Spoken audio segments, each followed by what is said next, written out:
佩戴外科手術用口罩程序。佩戴口罩前必須清潔雙手。一般外科手術用嘅口罩要將有顏色嘅一面向外，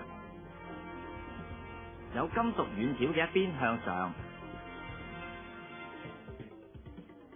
綁好上面嘅綁帶喺頭後邊，再將下面嘅兩條綁帶綁至頸後，鬆緊要適中，然後用手指按住鼻梁上嘅金屬軟條，再將風琴式嘅接位拉至下巴，遮住整個下顎，將鼻梁上嘅金屬軟條按壓至緊貼面型，然後檢查口罩邊緣必須貼面。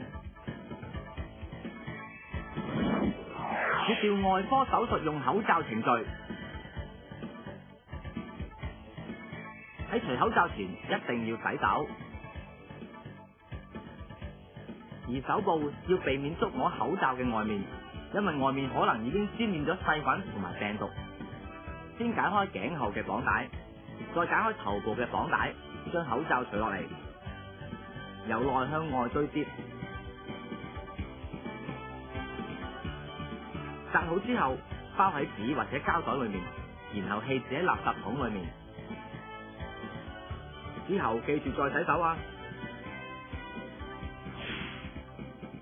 如果外科手術用口罩需要再用嘅話，可以將口罩放入清潔乾淨嘅紙袋裏面，加個記號，分別口罩嘅內外向部分。下次用嘅時候就唔會帶錯啦。